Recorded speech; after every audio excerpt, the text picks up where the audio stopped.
अब हम बात करने वाले हैं नेक्स्ट स्टेज की, सेकंड स्टेज। ठीक है, सेकंड स्टेज कौन सी होगी? मैंने आप लोगों को एक पूरा ऐसे चार्ट लिखवाया था, ऑर्गेनाइजिंग। ऑर्गेनाइजिंग को हम हिंदी में क्या बोलते हैं? संगठित करना या आयोजित, एकत्रित करना, है ना। इसको हम हिंदी में बोलेंगे संगठित करना। अब किसको संगठित करना, बात यहाँ पर आती है। ठीक है, तो संगठित किसको करना रहता है? हमें संसाधनों को। वेरी गुड, हमें संसाधनों को संगठित करने के लिए ये स्टेज पे आना पड़ता है। ठीक है, अब संसाधन क्या क्या हो सकते हैं? मैंने 3 M's बताए थे आप लोगों को। 3 M कौन कौन से बताए थे? Good, man, money and material. ये सारे संसाधन को हम जब ऑर्गेनाइज करते हैं, संगठित करते हैं, तो ये पर्टिकुलर स्टेज पे हम वर्क करते हैं। ओके, अब इसमें आते हैं थोड़ी सी ऐसी फॉर्मल बात करने के लिए। तो फॉर्मल बात ये है कि यहाँ पर इस पर्टिकुलर स्टेज में हमें सबकी रिस्पॉन्सिबिलिटीज़ को, सबके टास्क को, सबकी वर्किंग को एक स्ट्रक्चर्ड वे में डिफाइन भी करना होता है। स्ट्रक्चर्ड वे में डिफाइन करना मतलब क्या होता है? औपचारिक तरीके से हमें उनको बताना पड़ता है कि आपका ये काम है, दूसरे वाले का ये काम है, हमें ये दोनों काम इस तारीख को कंप्लीट मिलना चाहिए। ये उनकी रिस्पॉन्सिबिलिटीज डिफाइन करना होता है। ओके, फिर आते हैं हम थोड़े कुछ इसके एस्पेक्ट्स के ऊपर। की एस्पेक्ट्स, एस्पेक्ट्स का मतलब क्या होता है? कुछ मुख्य पहलू, है ना। तो पहला पहलू क्या होगा इसका, कोई बता सकता है? अब भी मैंने जो चीज बोली उसी को हमने थोड़ा सा अलग लैंग्वेज में लिखेंगे, that is division of labour. Division of labour का मतलब क्या हो गया? एग्जैक्टली, किसको क्या काम करना है, उनका क्या इंटरेस्ट है, उनके पास क्या क्या स्किल सेट है, उसके अनुसार हम वो काम में उनको क्या करेंगे? डिवाइड करेंगे। ठीक है, इसको हिंदी में क्या बोल सकते हैं हम? कार्य विभाजन, है ना। श्रमिकों का विभाजन या फिर कार्य विभाजन, जो भी आप कहना चाहें।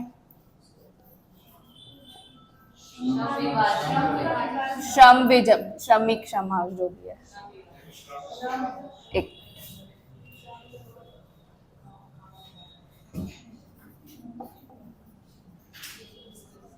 ठीक है, इसमें इनके पास जो स्किल्स होगी, इनके पास जो नॉलेज होगा, उसी के बेसिस पे हम इनको विभाजित करते हैं, डिवाइड करते हैं। इवन इनके इंटरेस्ट के बेसिस के ऊपर भी। अगर मैंने सपोज सलोनी को बोल दिया कि आप आज से यहाँ पर पढ़ाने लगोगी, ठीक है, मैंने उनको ये चीज बोल दी, but she is not at all interested in teaching. ठीक है, उसको आता है, उसको खुद को समझ में आ रहा है, बट उसको समझाने की कला नहीं है उसमें सब में। बहुत से लोग ऐसे होते हैं जो उनको खुद को अपना नोट समझ में आ जाता है, अपना पढ़ाई समझ में आ जाता है, बट अगर हम बात करते हैं दूसरों को समझाने की, तो वो दूसरों को समझा नहीं पाते हैं, है ना। तो वही चीज यहाँ पर भी लागू होती है। क्या लागू हो रही है कि अगर कोई एम्प्लॉय है या लेबर है, उसके पास जो स्किल सेट वो पजेस कर रहा है, उसके पास जो काम करने की खूबियां हैं, उसके पास जो उसका इंटरेस्ट है, अगर हम बिना इंटरेस्ट के किसी को काम में लगा देंगे तो वो काम सही तरीके से भी नहीं होगा और ऑर्गेनाइजेशन का भी टाइम क्या होगा? वेस्ट होगा। आप लोगों को अगर मम्मी पापा ने बोल दिया किसी को कि आप पीसीएम ले लीजिए 11th में, और आपको लेना था कॉमर्स, तो क्या आप पूरा अपना 100% उस पीसीएम सब्जेक्ट में दे पाएंगे एज कम्पेयर टू कॉमर्स? नहीं दे पाएंगे। तो same goes with here also. क्या होता है कि उनके उनके इंटरेस्ट, उनके स्किल्स, उनके नॉलेज के अकॉर्डिंग ही डिवाइड करना रहता है। क्या डिवाइड करेंगे? उनकी रिस्पॉन्सिबिलिटीज, उनके क्या पर्टिकुलरली टास्क होंगे, उनके क्या क्या गोल्स होंगे और उनके क्या क्या टारगेट्स होंगे, ये सब उनको डिफाइन करके देना पड़ता है। ठीक है, फिर नेक्स्ट पॉइंट आता है डिपार्टमेंटलाइजेशन। इसका क्या मतलब होता है? विभागीयकरण करना, है ना।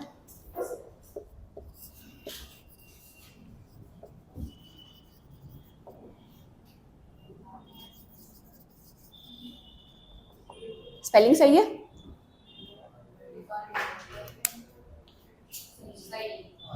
इसको कोई कोई एस को जेड भी लिख देते हैं, है ना। So that depends on you कि आपको डिपार्टमेंटलाइजेशन बोलना है कि जेशन बोलना है। ओके, डिपार्टमेंटलाइजेशन, जिसका हिंदी में अनुवाद होता है विभागीयकरण। विभागीयकरण क्या होता है?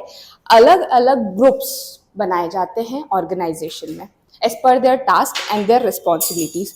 उनको हम अलग अलग डिपार्टमेंट में डालते हैं। अलग अलग डिपार्टमेंट कौन कौन से हो सकते हैं हमारे यहाँ? एक फाइनेंस हो गया, एक मार्केटिंग हो गया, एक ह्यूमन रिसोर्सेज हो गया, ऑपरेशंस हो गए, एडमिनिस्ट्रेटिव डिपार्टमेंट हो गया, मतलब एन नंबर ऑफ डिपार्टमेंट्स होते हैं हर एक ऑर्गेनाइजेशन में। तो उनको अपने रिस्पॉन्सिबिलिटीज के अकॉर्डिंग अलग अलग विभाग में जब हम डालते हैं तो वो ये कहलाता है डिपार्टमेंटलाइजेशन। ओके, ये तो सिंपल था। फिर इसके बाद आते हैं रिसोर्स अलोकेशन। रिसोर्स अलोकेशन का मतलब क्या हो गया? संसाधन अलोकेट करना, मतलब आवंटित करना, है ना। तो इसका क्या मतलब होगा? रिसोर्सेस में क्या क्या आ जाएंगे हमारे पास, क्या क्या चीजें हो सकती है रिसोर्सेस में? अगेन वही 3 M's जो हमने बात करी थी, मैन, मनी, मटेरियल, है ना। इसमें क्या होता है कि हमें ये देखना पड़ेगा कि हमारा बजट कितना है, ठीक है, हमारे पास रिसोर्सेज कितने अवेलेबल है। हमारे पास रिसोर्सेज अगर अवेलेबल हैं तो हम उसका यूटिलाइज कर रहे हैं कि नहीं कर रहे हैं, ये सारा पार्ट जो रहेगा वो किस में आ जाएगा? रिसोर्स अलोकेशन में आ जाएगा। रिसोर्सेज हमारे पास एन नंबर ऑफ क्वांटिटी में अवेलेबल नहीं होते, बहुत लिमिटेड होते हैं। तो उसको हमें प्रॉपरली, ये बहुत इंपॉर्टेंट होता है कि कहाँ पर कितना उपयोग में लेना है, ये हमें प्रॉपरली डिफाइन करना ज़रूरी है। अदरवाइज क्या होगा कि हमारे रिसोर्सेज जो रहेंगे वो वेस्ट होंगे और हमारा जो पैसा लगा है उसके ऊपर वो भी शेयर वेस्ट हो जाएगा, ठीक है। तो हमने थर्ड पॉइंट कौन सा पढ़ा? ये क्या क्या ये हम पढ़ क्या रहे हैं? पहलू, एस्पेक्ट्स, ठीक है, ऑर्गेनाइजेशन के एस्पेक्ट्स क्या क्या होते हैं। फिर आता है कोऑर्डिनेशन। कोऑर्डिनेशन मतलब क्या हो गया? सामंजस्य, समन्वय, है ना, समन्वय, ठीक है। कोऑर्डिनेशन का मतलब होगा कि हर एक डिपार्टमेंट तो हमने बना दिया, एम्प्लॉयज को उनके अकॉर्डिंग, टास्क के अकॉर्डिंग हमने डिवाइड कर दिया, राइट। पर हमें उनके बीच में एक कोऑर्डिनेशन डेवलप करना पड़ेगा, स्थापित करना पड़ेगा। क्यों स्थापित करना पड़ेगा भाई? क्या जरूरत है इसे स्थापित करने की? वो अपना काम कर रहा है क्योंकि हमने तो उसको बता दिया कि तुम्हारी ये रिस्पॉन्सिबिलिटी है, मुझे महीने की 30 तारीख तक ये काम मिलना चाहिए। बट ये कोऑर्डिनेशन की जरूरत क्या होती है? क्यों करना है हमें कोऑर्डिनेट? बताओ कोई। कार्यकुशलता को बढ़ाया जा सके। एग्जैक्टली, हम हार्मनी बढ़ाना चाहते हैं एक दूसरे के बीच में। हम एक इन्वायरमेंट जो होता है, वर्किंग इन्वायरमेंट, उसको बहुत अच्छे से क्रिएट करना होता है। ओके,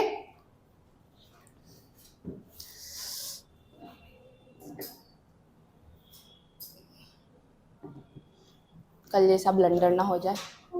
हाँ, ओके। सो यहाँ पर कोऑर्डिनेशन का मतलब ही यही है कि जो हमें अलग अलग टीम्स बनाई गई है, अलग अलग डिपार्टमेंट्स बनाए गए हैं, उनको आपस में मेल जोल रखने के लिए कहा जाता है।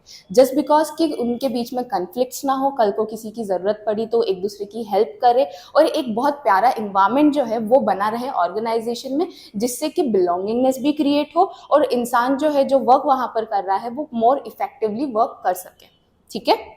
ये हो गया हमारा कौन सा पार्ट हो गया? कोऑर्डिनेशन। फिर इसके बाद आते हैं hierarchy and chain of command. इसका मतलब क्या होता है? श्रृंखला और कमान की रेखा को डिफाइन करना, मतलब श्रृंखला और कमान की रेखा।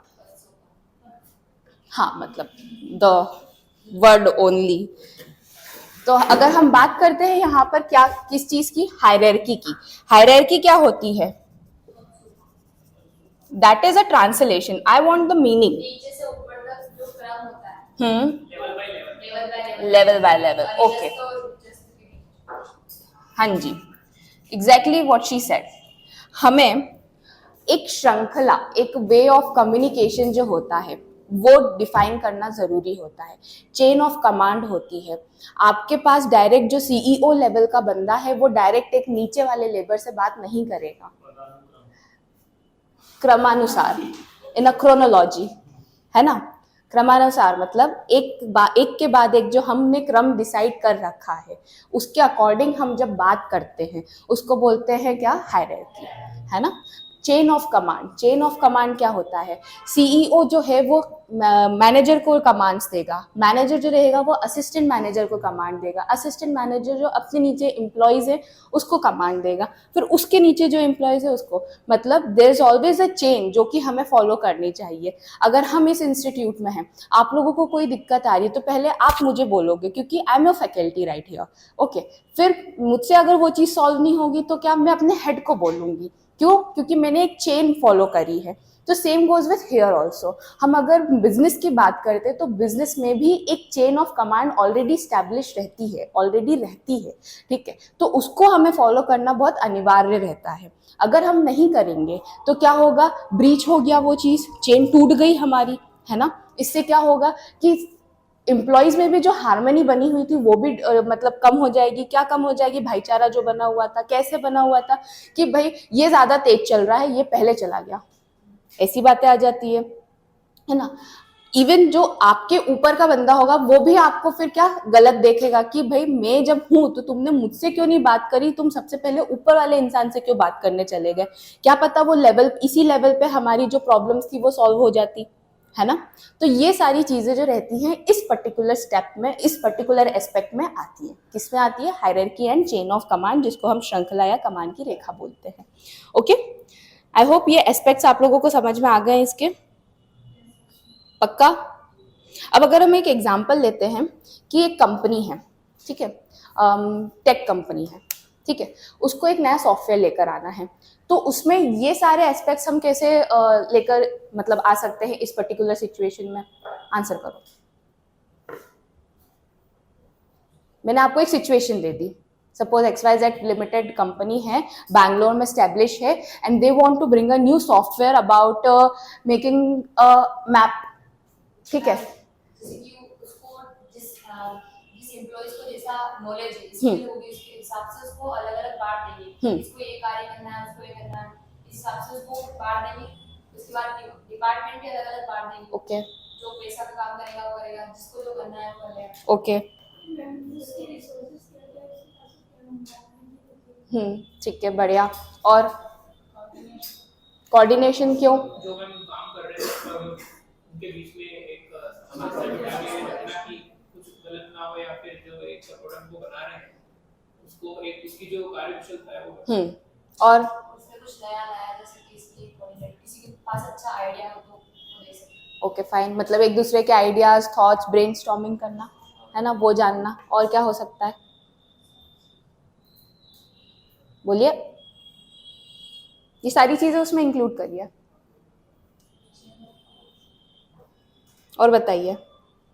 उसमें कोई हायरार्की को फॉलो करेंगे और चेन ऑफ कमांड को फॉलो करेंगे। जो सीईओ है, कंपनी के डायरेक्टर है, उनका जो गोल है पूरा करना है, उनको एक मैप बनाना है, उनके प्रोफेसर्स है, असिस्टेंट मैनेजर्स है, एम्प्लॉइज है, सबको कोऑर्डिनेट करके काम करेंगे और जो कमांड होगी वो टॉप टू बॉटम रहेगी। ओके, समझ में आया क्या बोला उन्होंने, क्या बोला हरिओम, क्या बोला उन्होंने।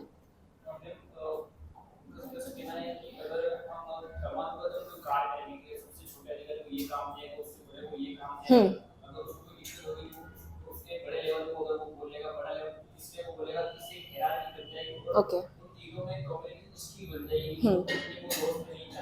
ठीक है, आया समझ में सबको। तो आप लोगों को ये सारे एस्पेक्ट्स उसमें इंक्लूड करने रहेंगे, आपको वर्ड्स यूज करने पड़ेंगे, अदरवाइज कुछ भी नहीं होगा, ठीक है। This was all about organising. अब हम बात करते हैं नेक्स्ट स्टेज की, क्या थी वो, लीडिंग। लीडिंग जिसको हम और भी क्या नाम से बोल सकते हैं, directing, very good. Third stage, leading और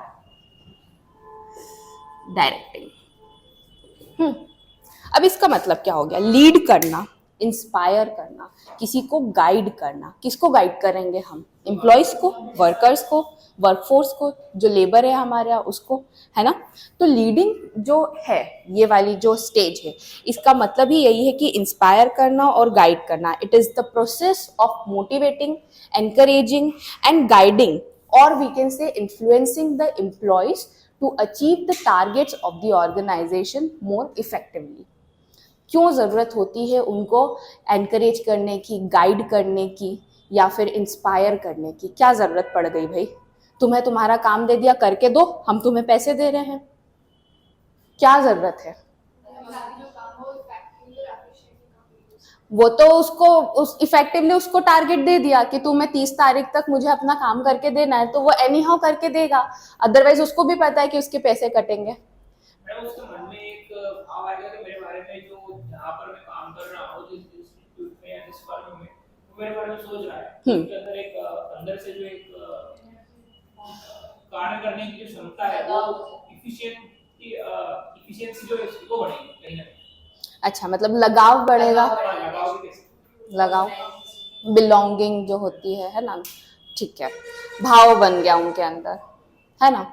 तो इसमें जो याली स्टेज है, इसमें अगर हम बात करें किसी एम्प्लॉय को अगर हम एनकरेज कर रहे हैं या इंस्पायर कर रहे हैं, तो उसको हमने बोल दिया कि भाई तुम्हें ये टारगेट जो है कंप्लीट करना है 30 तारीख तक, ठीक है, बट उसको पता है कि मैं नहीं भी करूंगा तो क्या मेरे पैसे कटेंगे, he is okay with that. क्योंकि कुछ लोग इस नेचर के होते हैं।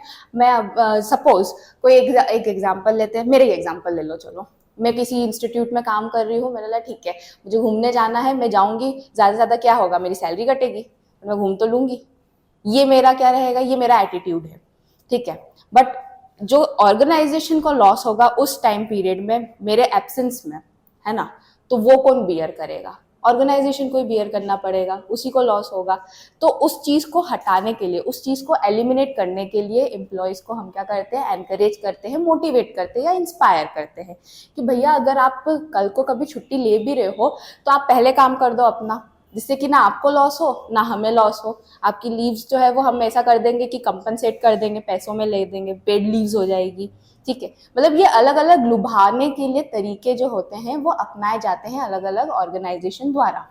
कोई एम्प्लॉय जो रहता है वो बोलता है कि मैं अंडर पेड हूँ, मेरे पास अभी पैसा आप कम दे रहे हैं as per the services which I am giving, ऐसा बोल देता है, वो छोटे लग जाता है। तो क्या अगर एम्प्लॉय की, मतलब अगर ऑर्गेनाइजेशन की रिक्वायरमेंट है, उसको गरज है, तो वो क्या बोलेगा कि नहीं आप मत जाओ, आपकी क्या डिमांड है पहले हमें बताओ आप, ये कहा जाता है ना। तो अगर ऑर्गेनाइजेशन को भी वो सही लगता है कि ठीक है हम ये इंसान को लूज नहीं कर सकते, ये बहुत इंपॉर्टेंट है पर्सन हमारे ऑर्गेनाइजेशन के लिए, और सामने वाले को भी पता है कि इसको मेरी गरज है, तो वो इस सिचुएशन में एक दूसरे का फायदा जरूर उठाएंगे, ठीक है।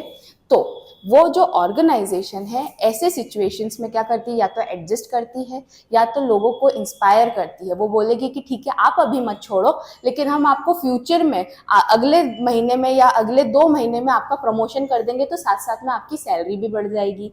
ये एक इंस्पायर हो गया, मोटिवेशन हो गया उनके लिए कि ठीक है मैं अभी रुक जाता हूँ, अगले 2 महीने में मेरा ये प्रमोट हो जाएगा डेजिग्नेशन, तो मुझे एक्स्ट्रा सैलरी मिलेगी, ठीक।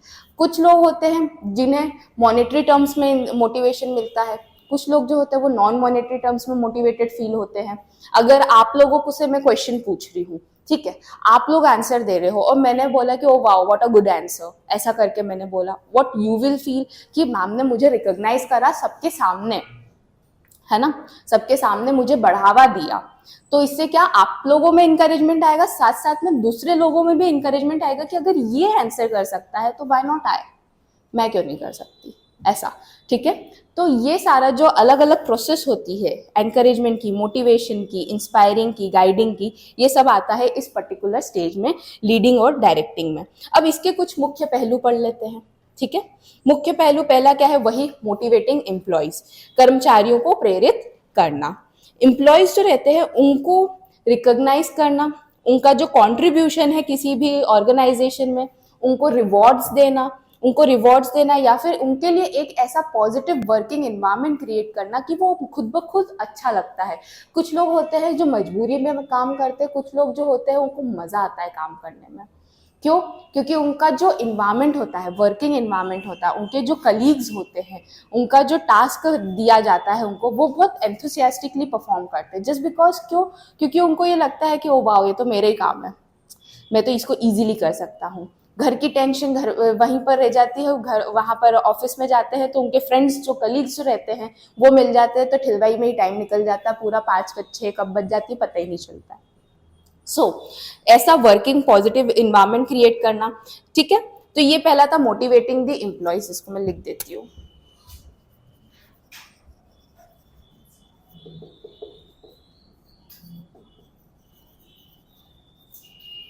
फिर नेक्स्ट पॉइंट आता है हमारा इफेक्टिव कम्युनिकेशन, प्रभावी संचार। इसकी क्या जरूरत है? एक ओपन लाइन कम्युनिकेशन जो रहता है वो हमें मेंटेन करके रखना चाहिए। इस क्यों रखना चाहिए भाई?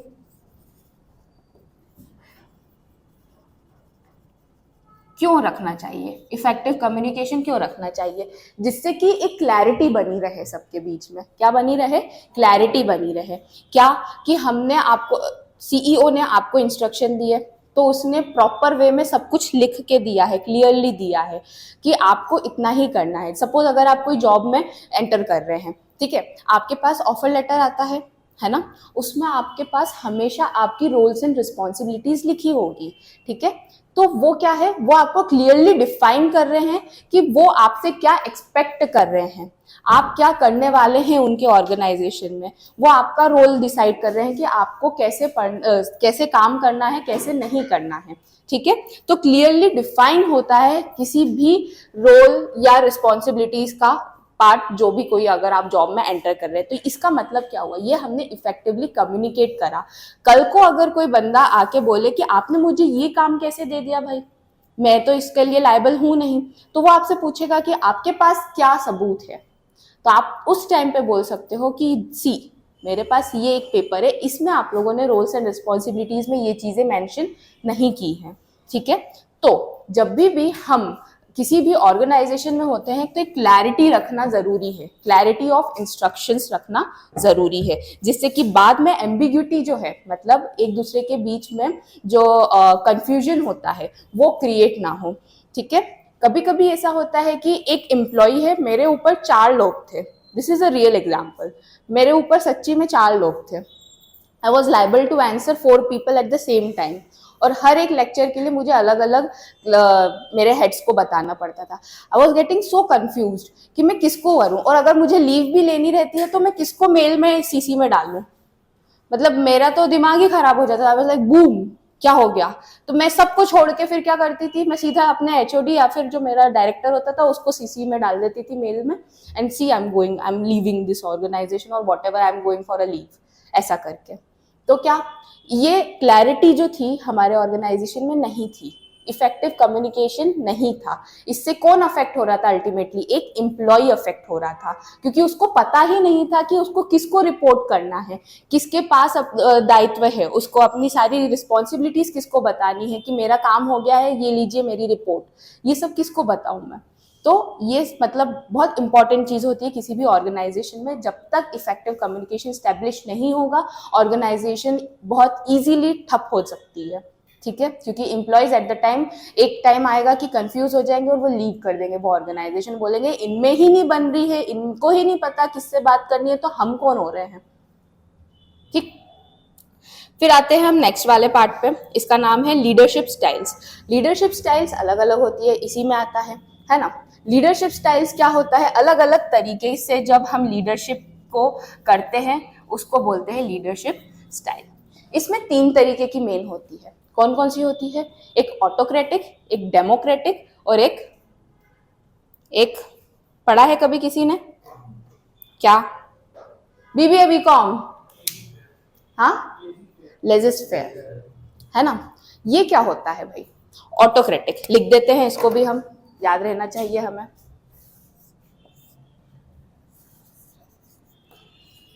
Autocratic, democratic, and the other one is last one, इसको लेजिस्फेयर बोलते हैं, ओके। इसमें क्या होता है, ऑटोक्रेटिक में जो रहता है, एक ही आदमी जो रहता है वो ही सारे डिसीजन ले रहा है, उसको किसी से कोई मतलब नहीं है।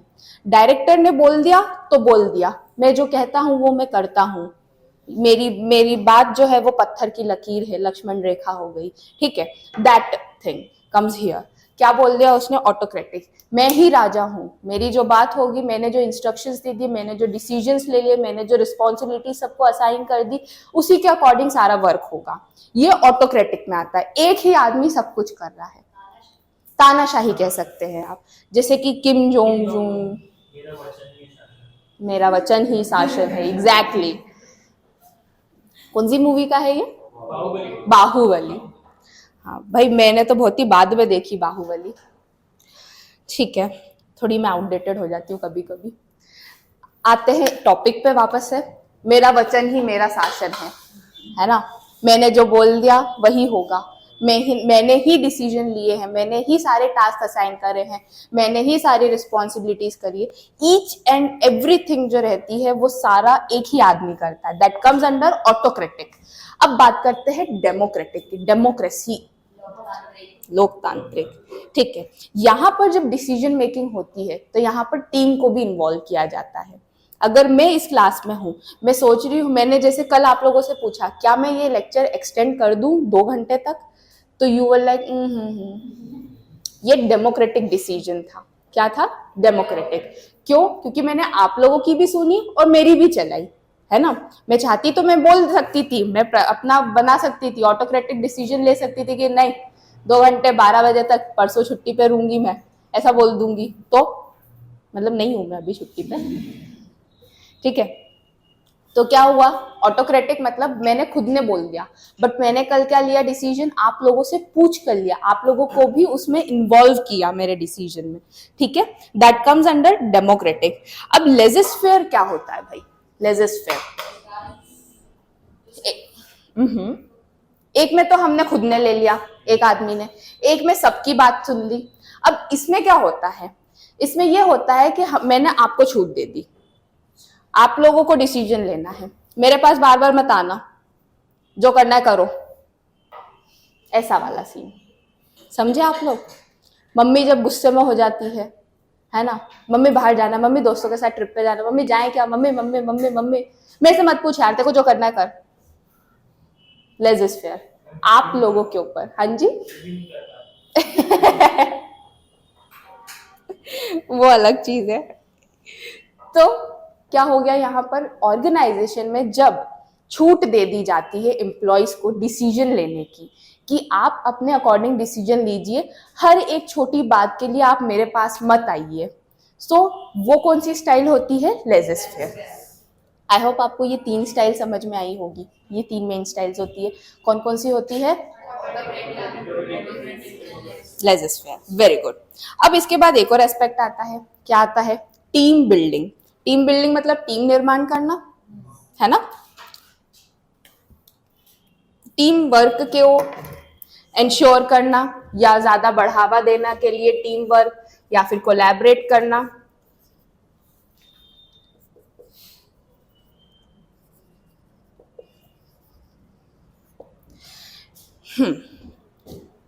अब टीम तो बना दी हमने सबकी, है ना, उनके रिस्पॉन्सिबिलिटीज, टास्क और सब कुछ डिफाइन कर दिया हमने, इफेक्टिवली बता दिया। पर टीम बिल्डिंग का मतलब क्या हो रहा है? उनके प्रति एक ऐसी भावना, एक दूसरे के प्रति ऐसी भावना डेवलप करना कि वो लोग एक दूसरे के ऊपर ट्रस्ट सही से कर सके। टीम में यही होता है। हम ग्रुप प्रोजेक्ट्स करते हैं, है ना, हम आपस में एक दूसरे से डिवाइड कर लेते हैं कि तू शीट लेकर आना, मैं ये बनाऊंगी, और एंड नंबर ऑफ रिस्पॉन्सिबिलिटीज जो होती है, तू कंटेंट लेकर आना, मेरी राइटिंग अच्छी, मैं लिखूंगी, ये सब होता है ना। तो क्या पता जिसने शीट ही नहीं लेकर आया तो प्रोजेक्ट आगे बढ़ेगा क्या? नहीं। आपने शीट वाला काम किसको, उस इंसान को, रिस्पॉन्सिबल वाले को दिया जिसको ऊपर आपको ट्रस्ट था, है ना, कि हाँ ये बंदी लेकर आ जाएगी, फिर हम हमारा वर्क जो है वो आगे प्रोसीड करेंगे। तो सेम यहाँ पर भी होता है कि किसी भी ऑर्गेनाइजेशन में जब टीम्स बनाई जाती है तो उनको आपस में कोलैबोरेशन करवाते हैं, टीम ट्रस्ट एक्टिविटीज करवाई जाती है। क्या? कि भाई आपको एक दूसरे के प्रति विश्वास होना चाहिए, विश्वास नहीं होगा तो काम कैसे होगा, ठीक है, ये सारी होती है। इवन उन लोगों के बीच में एक ऐसा इनफॉर्मल वे ऑफ कम्युनिकेशन भी डेवलप किया जाता है कि आपस में ओपन अप हो सके वो, बातचीत कर सके, चाय पे आ जाते हैं। कभी कभी ऐसा होता है कि कोई ऑर्गेनाइजेशन है, कहने को तो इनफॉर्मल मीटिंग है लेकिन वो एक तरह से फॉर्मल ही हो जाता है कि ऑर्गेनाइजेशन है, उन्होंने आफ्टर वर्किंग आवर्स बोल दिया कि सारे एम्प्लॉयज यहीं इसी इंस्टीट्यूट में बातचीत करेंगे, चाय कॉफी और खाना पीना करेंगे, ठीक है। तो अब भैया एक इंस्टीट्यूट में है तो वो एक रोक आ जाती है, एक स्टॉपेज आ जाता है कहीं ना कहीं। यही अगर आप लोग कहीं बाहर मिलते हैं तो आप लोग खुल के हंसोगे, खुल के बातचीत करोगे, खुल के ठिलवाई मारोगे, खुल की पर्सनल लाइफ्स के बारे में बात करोगे, फ्रेंड्स के बारे में बात करोगे। ये क्यों होता है? ये सारी एक्टिविटीज कंडक्ट की जाती है किसी भी ऑर्गेनाइजेशन में जस्ट बिकॉज वो लोग एक दूसरे से ओपन अप हो सके, ट्रस्ट बिल्ड कर सके, और जब भी कोलैबोरेशन की बात आएगी तो वो कर सकेंगे। कोलैबोरेशन एकीकरण करना, एक साथ मिलके काम करना, ठीक है। फिर आता है हमारा एक लास्ट वाला जो कि है कॉन्फ्लिक्ट मैनेजमेंट। भाई संघर्ष का प्रबंधन या फिर संघर्ष प्रबंधन जिसको बोलते हैं। कॉन्फ्लिक्ट मैनेजमेंट क्या होता है? हमारे डायरेक्टिंग और लीडिंग टॉप मैनेजमेंट में ही कर रहा होगा, है ना, कोई ऊपर बंदा बैठा होगा वही कर रहा होगा।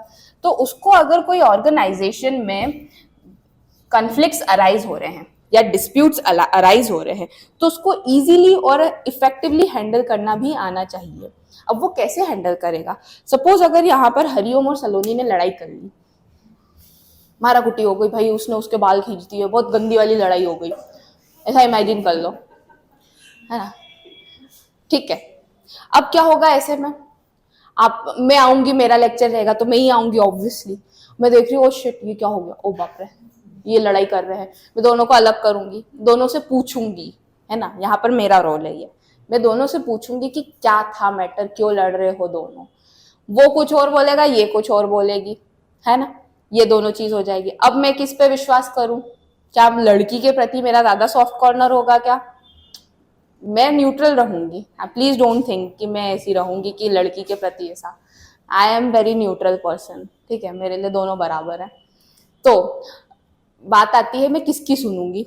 मैं उसकी दूसरे लोगों की सुनूंगी, उन लोगों से, प्रत्यक्षदर्शियों से पूछूंगी क्या हुआ यहाँ पर, क्यों लड़े ये लोग। जब मुझे मेजॉरिटी में एक जैसे आंसर्स मिलेंगे तो मैंने मतलब प्रॉब्लम डिटेक्ट कर ली। अब मैं क्या आऊंगी? सॉल्यूशन के साथ आऊंगी, ठीक है, कि तू वहां बैठेगा, तू यहाँ बैठेगी, बैठना ही नहीं साथ में, बातचीत ही नहीं होनी चाहिए। जिस दिन बातचीत हुई उस दिन फिर तुम्हारी खैर नहीं, तुम्हारे पेरेंट्स को बुलाया जाएगा। This is the solution for me, ठीक है, कि ये लोग लड़ाई कर रहे हैं। यहाँ पर बात आ गई यहाँ पर एंटरप्रेन्योर्स की या फिर किसी बिजनेस की।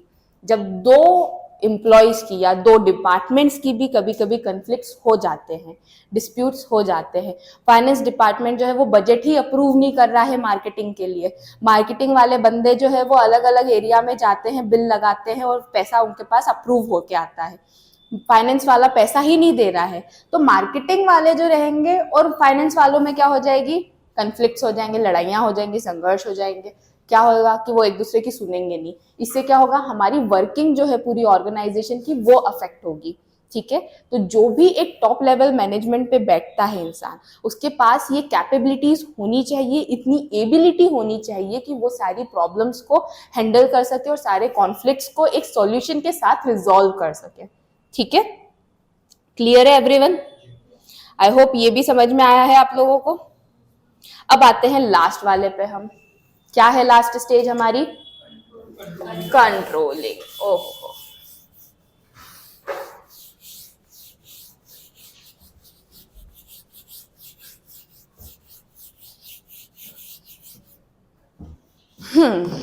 कंट्रोलिंग को क्या बोलते हैं हिंदी में? नियंत्रण करना।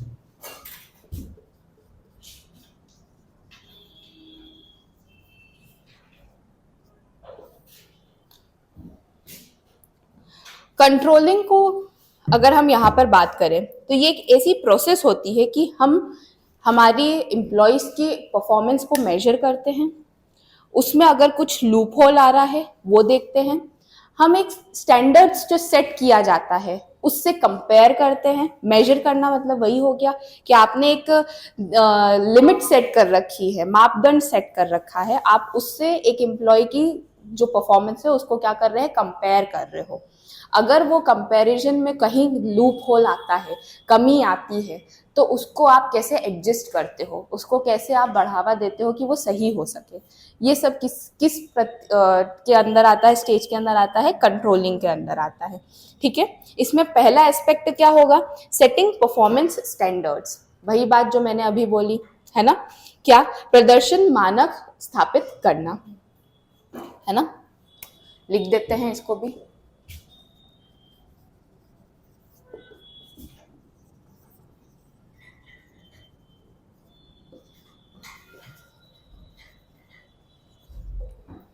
अगर मेरे एम्प्लॉयज़ हैं कोई भी ऑर्गेनाइजेशन में, तो मुझे उनका क्लियरली ऐसे स्टैंडर्ड्स, मेजरेबल स्टैंडर्ड्स जो है वो डिफाइन करने चाहिए कि आपकी टारगेट क्या होगा, और अगर टारगेट है तो 30 तारीख तक ही आपको कंप्लीट करके देना है, उसके बाद अगर दोगे तो आपके सैलरी में से पैसे कटना स्टार्ट हो जाएंगे।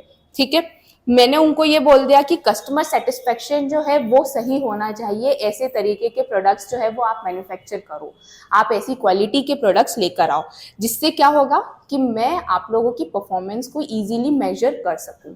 ठीक है, अगर मैंने उनको बोल दिया कि आपको 30 तारीख तक 1000 यूनिट बनानी है, आप लोगों ने सिर्फ 990 यूनिट्स बनाई है किसी भी प्रोडक्ट की, मतलब मैंने कंपेयर करा कहीं से, मेरे स्टैंडर्ड क्या था यहाँ पर 1000 यूनिट्स, और आपकी परफॉर्मेंस कितनी हुई है 990, मतलब आपने वर्क करा है, अच्छा वर्क करा है, बट इतना इफेक्टिवली वर्क नहीं करा है जितना हमने आपसे उम्मीद की थी।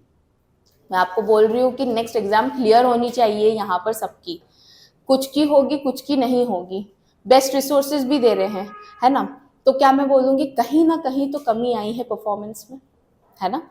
तो ये सारे टारगेट्स जो है वो सेट होते हैं, स्टैंडर्ड्स सेट होते हैं, मानक सेट होते हैं। अब मानक सेट करने की बात आई भाई, स्टैंडर्ड सेट करने की कैसे हो गए, ये ऐसे रियलिस्टिक होने चाहिए जो कि अचीवेबल हो। आप ये नहीं बोल सकते कि आज कौन सी तारीख है, फॉर एग्जांपल अगर 25 तारीख है और मैं आपको 5 दिन दे रही हूँ, 30 तारीख तक मेरे को आपसे 1000 यूनिट चाहिए, पॉसिबल ही नहीं है।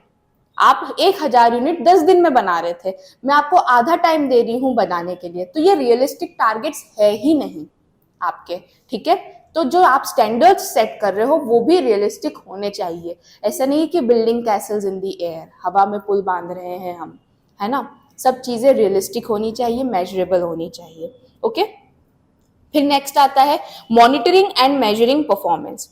मॉनिटरिंग एंड मेजरिंग परफॉर्मेंस मतलब प्रदर्शन की निगरानी और माप करना। ठीक है, अब ये कैसे होता है भाई, यहाँ पर दो तीन चीजें होती हैं।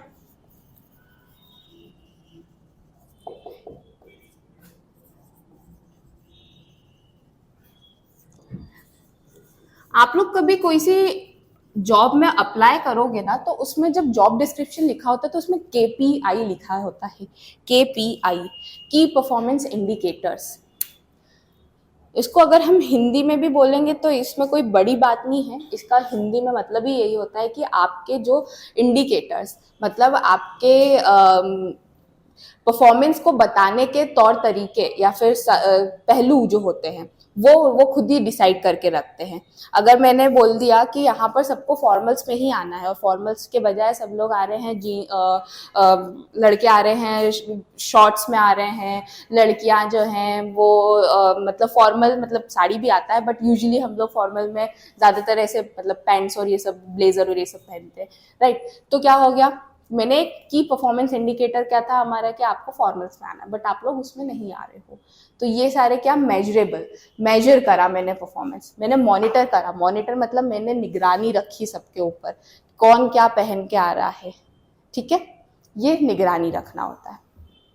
फिर अगर अब हम बात करते हैं दूसरी की, इवैल्यूएटिंग परफॉर्मेंस, ले देके वो वही देखो, मॉनिटरिंग एंड मेजरिंग परफॉर्मेंस में क्या होता है, अलग अलग मेट्रिक्स भी यूज होते हैं। KPIs मतलब की परफॉर्मेंस इंडिकेटर्स, मेट्रिक्स मतलब सपोज हम एक्सेल यूज करते हैं, है ना, तो मैंने आप लोगों से क्या करा कि आप लोगों को पॉइंट्स दिए आप लोगों की परफॉर्मेंस के अकॉर्डिंग, ठीक है, या फिर आप लोगों का रिजल्ट आया, हाँ, और मैंने बोला कि अब मैं इस पर्टिकुलर रिजल्ट को एक्सेल में उतारती हूँ, एक्सेल में मैंने उतारा, है ना।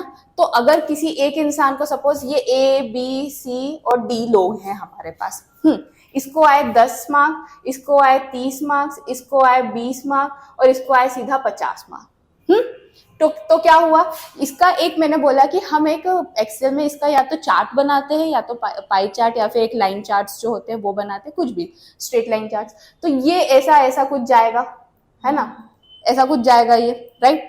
ये क्या एक मैट्रिक बना, मैंने उसको देखा, मैंने मॉनिटर करा कि मेरी जो 100 था मेरा टारगेट, लेकिन यहाँ पर सिर्फ डी जो है वो कुछ क्लोज तक पहुंच पाया है, बाकी की जो है वो अंडर परफॉर्म्ड है ना, उन्होंने सही तरीके से परफॉर्मेंस नहीं दी है। तो मैंने ये मैट्रिक्स जो अलग अलग मेथड्स होती हैं उसके बेसिस पे मॉनिटर करा और इवैल्यूएट करा, निगरानी रखी और उनको मैंने मूल्यांकन किया, अगर हम ऐसे बात करें तो, ठीक है, मेजर करा कि आपकी परफॉर्मेंस क्या हो रही है। मैं कभी किसी की क्वालिटी को तो मेजर नहीं कर सकती, पर मैं पॉइंट्स ज़रूर दे सकती हूँ किसी की क्वालिटी को, अगर मुझे देना होगा तो।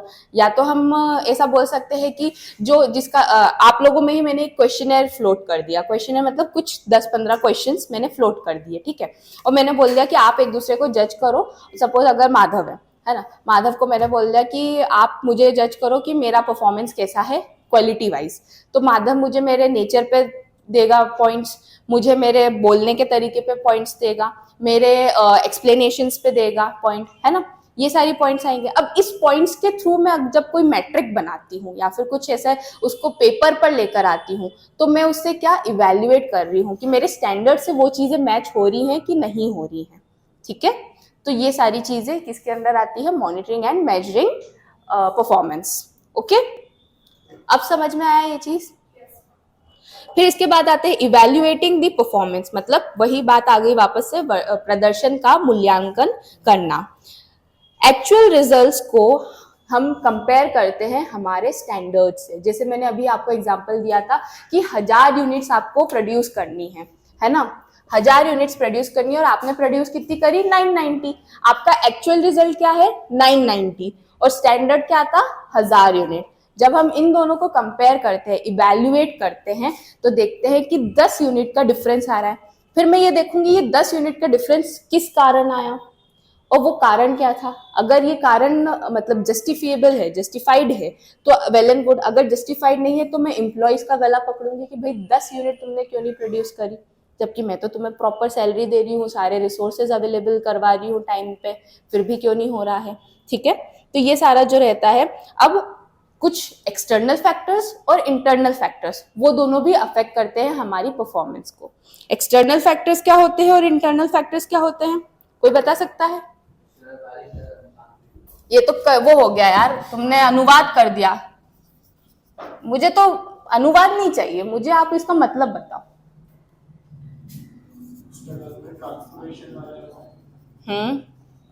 एंड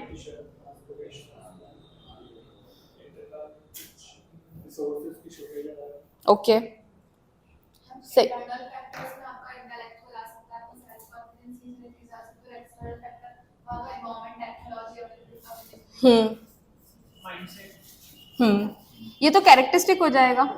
हाँ मतलब ठीक है, फैक्टर में भी ले सकते हो अगर लेना हो तो, ऐसा कुछ नहीं है, बट ये मोस्टली कैरेक्टरिस्टिक में आएगा, जो माइंडसेट आपने बोला ना, और इंटेलेक्चुअल्स जो होते हैं।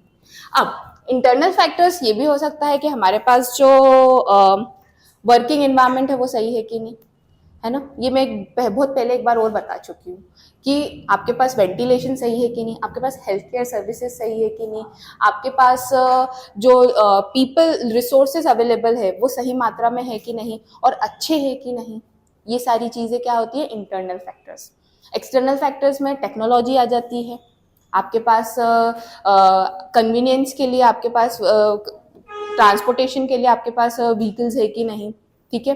आपका पॉलिटिकल इन्वायरमेंट कैसा है आपकी बिजनेस के लिए, बाहर का जो मतलब अगर बीजेपी आई हुई है, I am not taking anybody's name, I am not at all defending anyone, just taking an example, okay, example दे रही हूँ। अगर रिलायंस है, बहुत उठाता नाम अभी बीच बीच में कि रिलायंस को, अडानीज को ज़्यादा क्या बोलते हैं, प्रेफरेंस या फिर प्रायोरिटी दी जा रही है एक स्पेशल पार्टी द्वारा, है ना।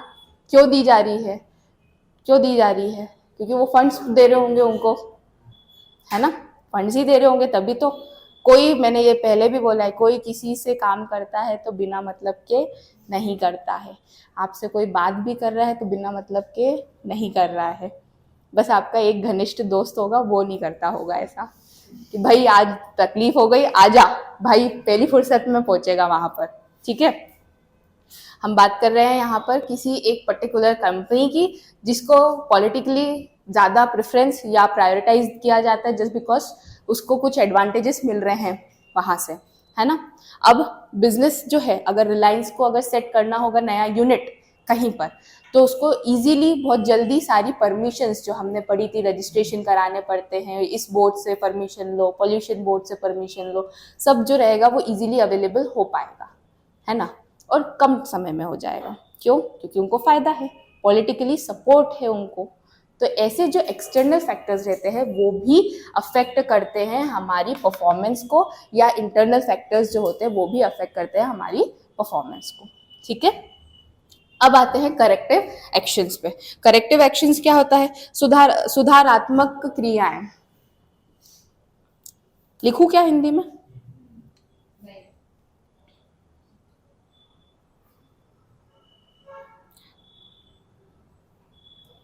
अब अगर जैसे मैंने बोला कि 990 ही आप लोगों ने प्रोड्यूस करा, मेरी उम्मीद थी कि आप 1000 करेंगे, 10 यूनिट्स का मुझे नुकसान हुआ, तो मैं ये देखूंगी कि कहाँ पर लूप होल आया, कहाँ पर कुछ चीज़ें कमी पड़ी।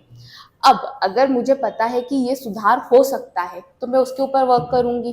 ठीक है, मुझे पता है कि एक एम्प्लॉय था जिसको वो मशीन यूज करना नहीं आ रही थी, इसलिए उसने कम प्रोड्यूस करा, तो मैं क्या करूंगी? उसको वापस से ट्रेनिंग दूंगी, है ना, मैं उसको वापस से स्किल्स डेवलप करने के लिए हेल्प करूंगी। बाकी के एम्प्लॉयज को भी जो रहेगा, मैं स्ट्रेटेजीज बताऊंगी कि भाई आपको ये मशीन कैसे यूज करनी है, ये मशीन को यूज सही तरीके से करोगे तो ही आपके टारगेट होंगे, तभी आपको इंसेंटिव्स मिलेंगे, तभी आपकी पूरी सैलरी मिलेगी। तो करेक्टिव एक्शंस यही होता है कि जो सुधारात्मक क्रियाएं हैं वो उसको लागू करना, उसको लेकर आना और सही तरीके से हमारे जो स्टैंडर्ड्स है उसको अचीव करना। ठीक है, डन, इतना ही है।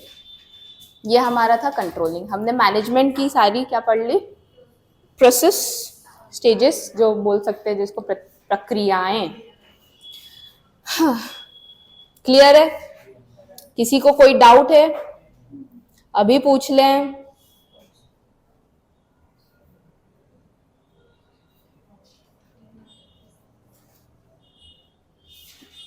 आई नो ये बहुत जनरल टर्म्स हैं जो हम यूज करते हैं, है ना, बट हम इसको कुछ माइन्यूट से ही डिफरेंस है इनमें, पर हमें पढ़ना ज़रूरी है।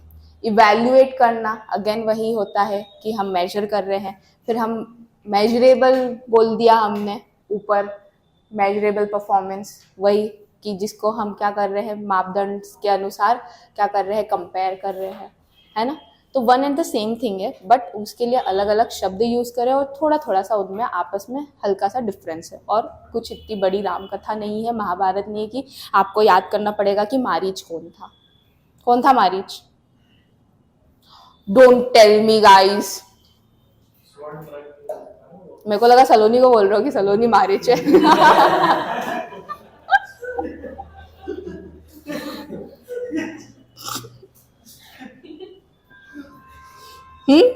हाँ, कौन थे? तुम लोगों को नहीं पता था तो फिर बोला क्यों नहीं? अच्छा, वो आपका क्या स्पोक्स पर्सन है क्या, कि जैसे बीजेपी के मीडिया स्पोक्स पर्सन आते हैं? रावण का कौन लगता था मारीच? मामा जी। मामा जी बहुत तो करवाते काम, सब जगह मामा जी है। एमपी में भी मामा जी थे, महाभारत में भी मामा, यहाँ पर भी मामा। मामाओं का अच्छा रोल है। मामा कंस भी थे। ओह वाह यार, ये तो बात सही नहीं थी यार। चलिए, अब हम आते हैं नए टॉपिक के ऊपर। मेजरमेंट में तो जैसे जो मेजरिंग करते हैं पर वो होता है, इवैल्यूएशन में जो मेजर कर रही है दो यूनिट्स कंपेयर कर रहे हैं तो इवैल्यूएशन होता है। रिवैल्यू करना, रिवैल्यू की इवैल्यूएशन देखो, मेजर मतलब हमने एक स्टैंडर्ड सेट कर दिया है ना, और स्टैंडर्ड अभी आप हटा दो यहाँ से, चलो ऐसा करते हैं। मेजर मतलब हम उसकी परफॉर्मेंस को देख रहे हैं कि उसने कितना मेजर करा है, उसने कितना परफॉर्म किया है। वो 990 यूनिट से 10 एम्प्लॉयज ने परफॉर्म कर दी है, ये मेजर कर दिया है। और इवेल्युएट करना कि एक स्टैंडर्ड से हम हमारी मेजरेबल टर्म्स को आपस में क्या कर रहे हैं, कंपेयर कर रहे हैं। स्टैंडर्ड था हमारा 1000 और एक्चुअल था हमारा 990। तो जब हम स्टैंडर्ड्स और एक्चुअल परफॉर्मेंस को मेजर करते, मतलब क्या बोलते हैं, एक दूसरे से कंपेयर करते हैं, ठीक है, तो उसको बोलते हैं इवैल्यूएट करना। मेजर में आप ये मत देखिए कि स्टैंडर्ड सेट कर दिया है हमने, वेरेज अगर हम बात कर रहे हैं इवैल्यूएशन की, तो यहाँ पर स्टैंडर्ड सेट हो गए हैं, हम हमारे स्टैंडर्ड से एक्चुअल परफॉर्मेंस को देख रहे हैं, और यहाँ पर सिर्फ एक्चुअल परफॉर्मेंस देखी जा रही है कि अभी आपने कितना परफॉर्म किया है, निगरानी रख रहे हैं हम उनके ऊपर, ठीक है। Next topic, resource allocation, resource management.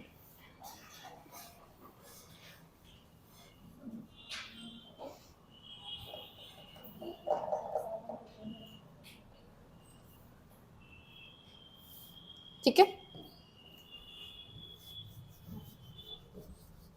यही है टॉपिक रिसोर्स मैनेजमेंट।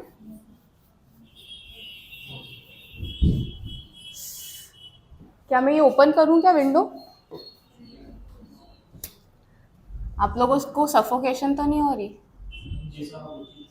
अरे अरे, मेरे को तो भाई, मेरे को तो होती है सफोकेशन। इज लाइक हवा आनी चाहिए, वेंटिलेशन होगा तभी एनवायरनमेंट क्रिएट होगा अच्छा, तभी हम सर्विसेज सही दे पाएंगे।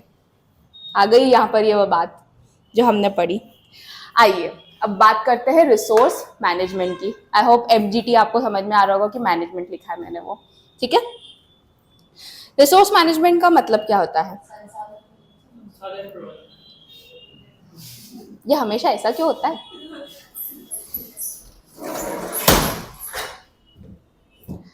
चलिए, संसाधन प्रबंधन, ठीक है। संसाधन प्रबंधन इसका मतलब होता है, it refers to the process of planning, allocating and controlling resources. Planning, allocating and controlling, 3 शब्द यहाँ पर यूज हुए हैं। रिसोर्सेस, कौन कौन से रिसोर्सेस हो सकते हैं हमारे पास? गुड। अब ये एक ऐसी प्रोसेस होती है कि जहां पर हमें प्लान करना पड़ता है कि कितना हमें रिसोर्स या 3M चाहिए, ठीक है। हमें यहाँ पर ये देखना पड़ता है कि हम उसको प्रॉपर वे में कंट्रोल कर पा रहे हैं कि नहीं कर पा रहे हैं। कंट्रोल मतलब कंट्रोलिंग, नियंत्रण। नियंत्रण कि हमें कितनी आवश्यकता है, कितनी आवश्यकता है उसी के अकॉर्डिंग ही हम वो चीज़ें मंगाएं, उसी का उपयोग उसी के अनुसार करें हमारे ऑर्गेनाइजेशन में। अब आता है अलोकेटिंग। अलोकेटिंग मतलब आवंटन करना। हमने हर एक रिसोर्स को उसके इंटरेस्ट, उसके रिस्पॉन्सिबिलिटीज और उसके उपयोग के अनुसार हर एक विभाग में आवंटित किया है, ठीक है। वाओ। तो हम आते हैं यहाँ पर कुछ की रिसोर्सेस जो है मैनेजमेंट में, उसकी बात कर लेते हैं। पहला होता है हमारा ह्यूमन रिसोर्स। ह्यूमन रिसोर्स मतलब मानव संसाधन।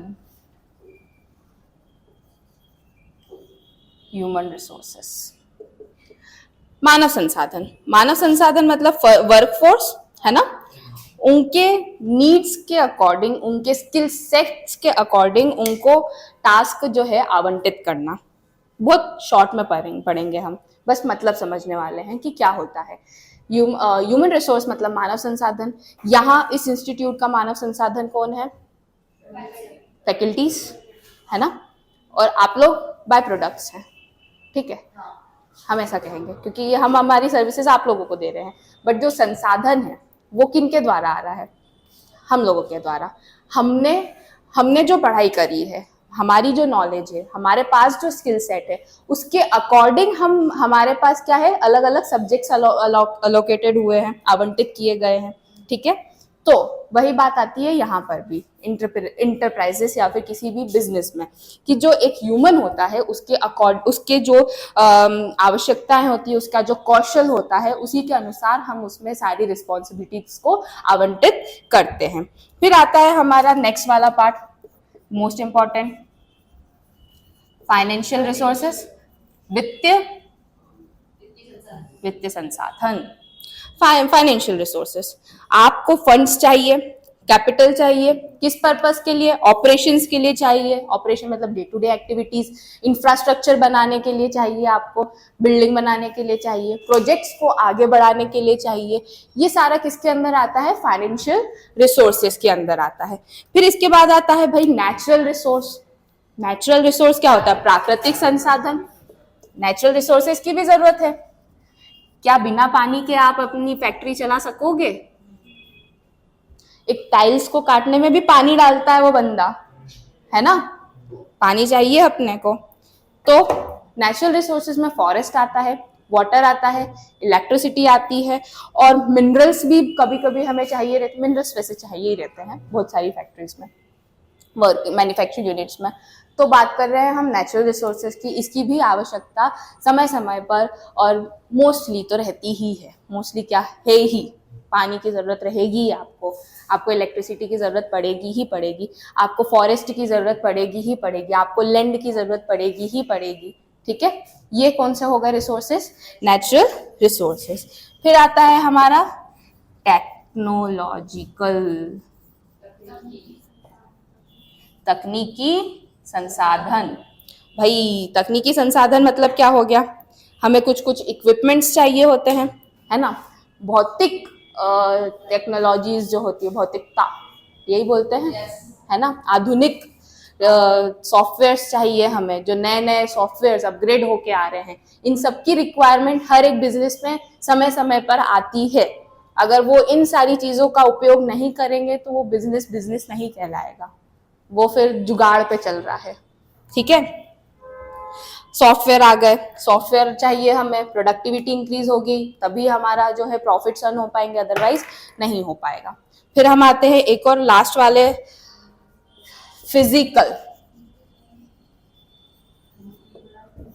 फिजिकल रिसोर्सेज क्या होते हैं भाई? कोई बताएगा? भौतिक संसाधन। भौतिक संसाधन मतलब जैसे कि मशीनरी हो गई, एसेट्स लाइक मशीनरी, या फिर हम बात कर ले बिल्डिंग की, या फिर ट्रांसपोर्टेशन की, जो कि हमारे प्रोडक्शन में हेल्प करती है। ठीक है, तो ये अलग अलग रिसोर्सेज होते हैं। एक ह्यूमन रिसोर्स हो गया, फाइनेंस रिसोर्स हो गया, नेचुरल हो गया, टेक्नोलॉजी हो गया, and then last one physical resource हो गया। ठीक है, इसको थोड़ा सा डिटेल में पढ़े क्या कि नहीं पढ़ना? बात करते हैं ह्यूमन रिसोर्स मैनेजमेंट की। ये टाइप्स में आएंगे अब। ठीक है, टाइप्स ऑफ रिसोर्स मैनेजमेंट, ये अलग अलग रिसोर्सेज है, मतलब इसके प्रकार हैं रिसोर्स मैनेजमेंट की। ये टाइप्स आप ऊपर लिखना चाहें तो लिख सकते हैं, टाइप्स ऑफ रिसोर्स मैनेजमेंट। पहला जो है हमारा human resource management. Human resource management जो रहता है, ह्यूमन रिसोर्स मैनेजमेंट जो रहता है, इसमें क्या चीजें इन्वॉल्व होती है? Recruitment, selection, then what else, utilising of employees, utilisation of employees. हमारे पास हमने एक मैन्युफैक्चरिंग यूनिट सेट कर दी है, मुझे उनके लिए, उस पर्टिकुलर यूनिट के लिए लोगों की ज़रूरत पड़ेगी, तो मैं उनको रिक्रूट करूँगी, उनको लेकर आऊँगी, उनको सिलेक्ट करूँगी उनके स्किल सेट के अकॉर्डिंग, और जो मुझे रिक्वायरमेंट है वो उस मापदंड में बैठ रहे हैं कि नहीं बैठ रहे हैं, उसी के अनुसार मैं उनको सिलेक्ट करूँगी। हम किसी कंपनी में अप्लाई करते हैं, एंड नंबर ऑफ एप्लीकेशंस जाती है उनके पास, है ना? तो वो क्या कर रहे हैं? वो रिक्रूट कर रहे हैं एम्प्लॉयज़ को उनके काम के लिए। अगर हमारी जो स्किल्स है उनके रिक्वायरमेंट्स के अकॉर्डिंग बैठ रही है, सेम हो रही है, तो वो हमें सिलेक्ट कर लेंगे। सेम यहाँ पर भी वही चीज़ हो रही है कि अगर आपको अपने एम्प्लॉयज़ चाहिए तो आपको पहले उनको रिक्रूट करना पड़ेगा, उनको सिलेक्ट करना पड़ेगा, और हमें उनका प्रॉपर यूटिलाइज करना पड़ेगा। ठीक है, अब ये होता है कि इसका एग्जांपल ले लेते हैं। The civil services manage human resources in various government sectors like health, education and law enforcement. इसका मतलब क्या हो गया? जो सिविल सेवाएं हैं, मतलब सिविल सर्विसेज जो आप सबको पता है, ये विभिन्न सरकारी क्षेत्रों में, अलग अलग सरकारी क्षेत्रों में जो रहता है, हायर करते हैं लोगों को। हेल्थ हो गया, एजुकेशन हो गया, हेल्थ के लिए हमें अलग चाहिए रहेगा रिक्वायरमेंट्स, है ना, क्वालिफिकेशंस अलग चाहिए रहेगी, एजुकेशन फील्ड के लिए अलग चाहिए रहेगी, भेल सेल ये जो होती हैं कंपनीज, PSUs, इनके लिए अलग रिक्वायरमेंट्स चाहिए रहती है, एक्सपीरियंस चाहिए रहता है। तो उसी के अकॉर्डिंग जब हम रिक्रूटमेंट करते हैं एज पर द रिक्वायरमेंट्स, उसको बोलते हैं किसके अंदर, ह्यूमन रिसोर्स मैनेजमेंट के अंदर, ठीक है। फिर आते हैं हम financial resource management. It refers to the budgeting, budget हो गया, allocation and monitoring of funds for achieving objectives. मतलब कि आपने एक कोई सी 1000 यूनिट्स बनानी है, आपको एक बजट सेट करना पड़ेगा। बजट क्यों सेट करना पड़ेगा, घर में भी बजट सेट होता है, मम्मी सेट करती है कि मैं इस बार जो हमारे घर का खाने का जो सामान आता है सारा, वो सिर्फ 5000 तक का लाऊंगी, इससे ज़्यादा तुम फालतू की चीज़ें मत मेरे को बोलना लेकर आने का, है ना, क्योंकि बहुत खर्चे हैं, क्योंकि इस महीने से अगले महीने तक बहुत सारे फेस्टिवल्स आने वाले हैं, है ना। ये बजट सेट हुआ। सेम हमारे ऑर्गेनाइजेशन या बिजनेस में भी बजट सेट किया जाता है। अब अगर बजट से बात ज़्यादा आगे बढ़ रही है तो कॉस्ट कटिंग होती है। कैसे कॉस्ट कटिंग होगी, मम्मी ने बोला कि अगले महीने बहुत ज़्यादा खर्चे हैं, बहुत ज़्यादा फेस्टिवल्स है, लेकिन मिठाइयाँ भी बनानी है घर में, मावा खोया सब चाहिए रहता है सबको, मतलब ये सारी चीज़ें चाहिए रहती है, ठीक है। तो मम्मी बोलेगी यार मेरा तो बजट से ज़्यादा पैसे लग रहे हैं। अब क्या होगा, कॉस्ट कटिंग होगी घर में। कॉस्ट कटिंग कैसे होगी, कपड़े नहीं लेते हैं, छोड़ो, नए कपड़े हैं तो सही, ये कॉस्ट कटिंग हो गई। ऑर्गेनाइजेशंस भी ऐसा करती है कि जो अननेसेसरी, जो अवॉइडेबल खर्चे होते हैं, जिनको हम अवॉइड कर सकते हैं या प्रोक्रेस्टिनेट कर सकते हैं, मतलब टाल सकते हैं, आगे बढ़ाए जा सकते हैं, ऐसे खर्चों पे वो काम करते हैं और बोलते हैं कि अभी ज़्यादा रिक्वायरमेंट नहीं है तो हम ठीक है अभी के लिए इस चीज़ को नहीं करते हैं, बाद में कर लेंगे, ठीक है। तो फाइनेंशियल रिसोर्सेज जो रहता है, ये मतलब कॉस्ट कटिंग हो गया, आपका मॉनिटर करना हो गया, क्योंकि आपने जब सारी चीज़ें इवैल्यूएट करी, निगरानी रखी कि हमें कितनी किस चीज़ों की ज़रूरत है, कितनी मात्रा में फंड्स की ज़रूरत है, तो ही आप इस डिसीजन पे आओगे कि कॉस्ट कटिंग करनी चाहिए, ठीक है।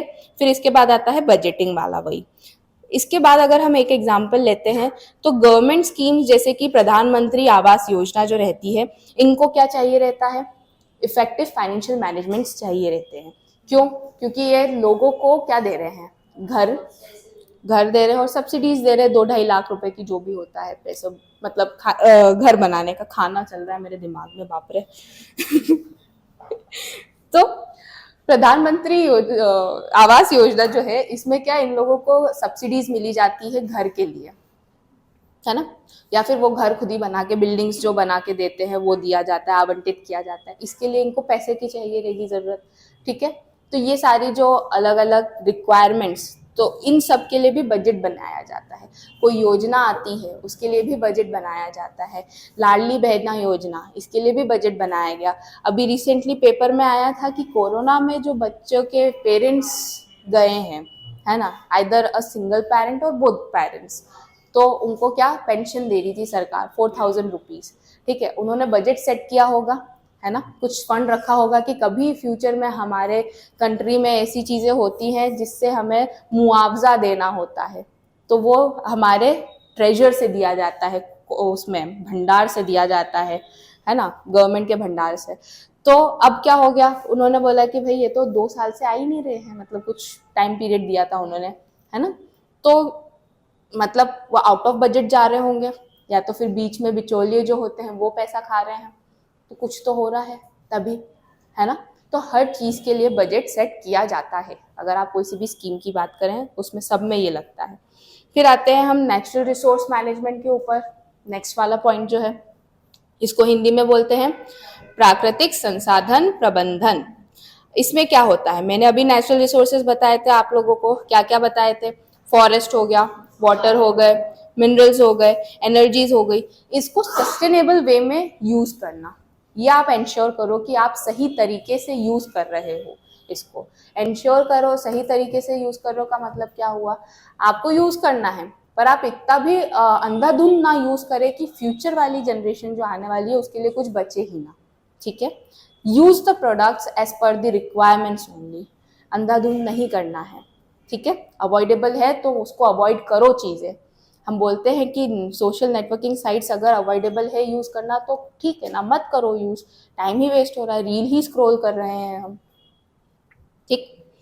तो ये इंश्योर करता है कि हम हमारी जो प्रेजेंट नीड्स है उसको मीट कर सके और नेक्स्ट वाली जो जनरेशन है उनकी नीड्स को कॉम्प्रोमाइज़ ना करें, क्योंकि अगर हमें अभी इतनी रिक्वायरमेंट है तो फ्यूचर जनरेशन को तो हमसे ज़्यादा रिक्वायरमेंट्स हो सकती है इन्हीं नेचुरल रिसोर्सेज की, तो हम हमारे फ़ायदे के लिए उनको एक्सप्लॉइट ना करें, ठीक है। हम इस तरीके से यूज़ करें कि आने वाली जनरेशन के लिए भी वो कुछ हद तक बचा रहे, okay.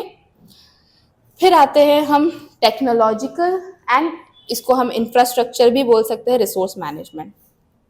Technological and infrastructure resource management क्या हो जाएगा, इसको मतलब इन दोनों ने कंबाइन कर दिया है। फिजिकल में मैंने आपको बताया था इंफ्रास्ट्रक्चर आ जाएगा, बिल्डिंग आ जाएगा, मशीन आ जाएगा, है ना, तो इनको कंबाइन कर दिया गया है। Involves the acquisition, deployment and management of technology and infrastructure to improve the productivity। इसका मतलब क्या हुआ, हमें अलग अलग उत्पादन की तकनीकों को अपनाना, अलग अलग ऐसा मतलब इस तरीके का इंफ्रास्ट्रक्चर बनाना कि वो हमारे एम्प्लॉयज़ के लिए इतना सही रहे कि उनकी प्रोडक्टिविटी इंक्रीज हो सके, ठीक है। या फिर इसको क्या बोल सकते हैं, रिसोर्सेज जो है उसका अधिग्रहण करना, ठीक है, इस तरीके से अधिग्रहण करना कि जो हमारा सेट है स्टैंडर्ड उसको हम इफेक्टिवली और एफिशिएंटली अचीव कर पाए, ठीक है। बस ठीक है, इतना ही, हाँ, enough types of resource management. ये ह्यूमन रिसोर्स आएगा, फाइनेंशियल रिसोर्सेज आएंगे, टेक्नोलॉजिकल रिसोर्सेज आएंगे, नेचुरल रिसोर्सेज आएंगे। अगर आप चाहे तो इन दोनों को साथ में कंबाइन करके भी लिख सकते हैं, ओके।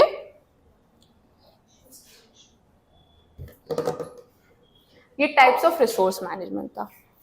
अब कुछ की कंपोनेंट्स होते हैं, हमने सबके पहलू पढ़े हैं तो इसका भी पहलू पढ़ लेते हैं थोड़ा, की एस्पेक्ट्स या कंपोनेंट्स जिससे ये बनता है, ठीक।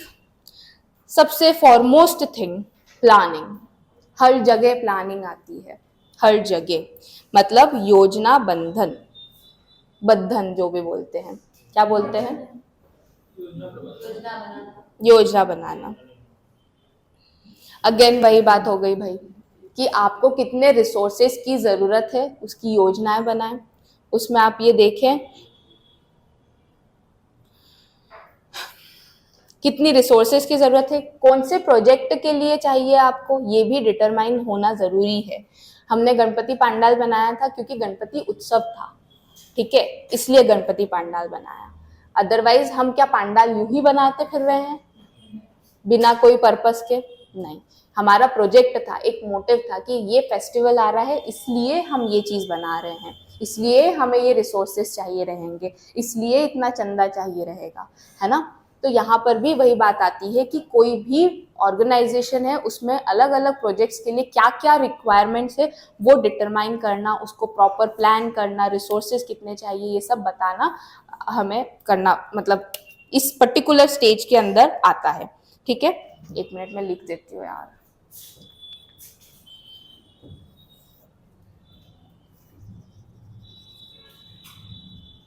कंपोनेंट्स फर्स्ट था हमारा प्लानिंग, ठीक है। रिसोर्स प्लानिंग जो रहता है वो बहुत क्रिटिकल होता है। क्यों क्रिटिकल होता है?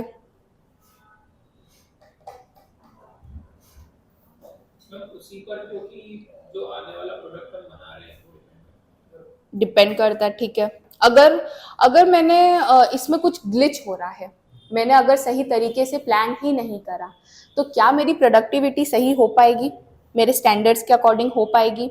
नहीं हो पाएगी। अल्टीमेटली मेरे क्या अफेक्ट होगा एक ऑर्गेनाइजेशन का?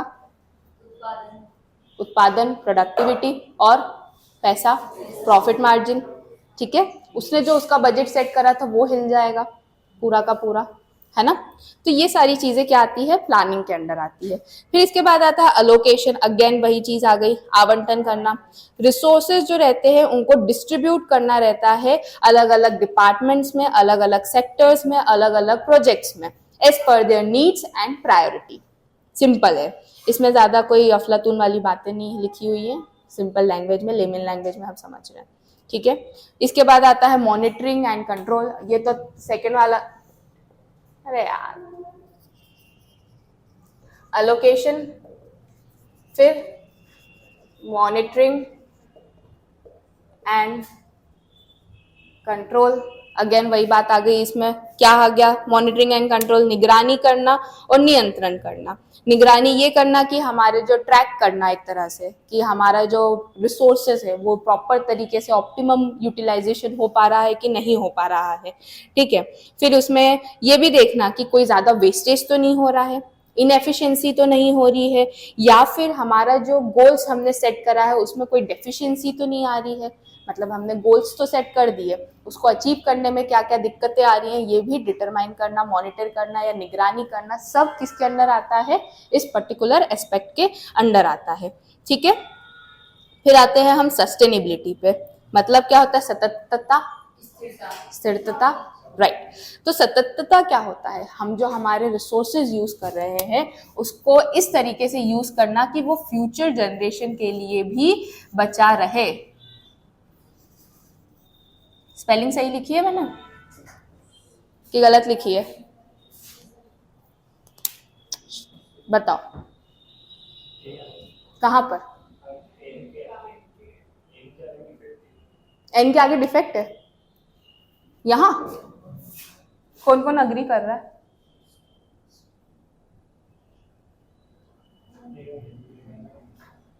बस 4, ये क्या होता है, हाँ ना, या तो ये होता है या तो ये होता है,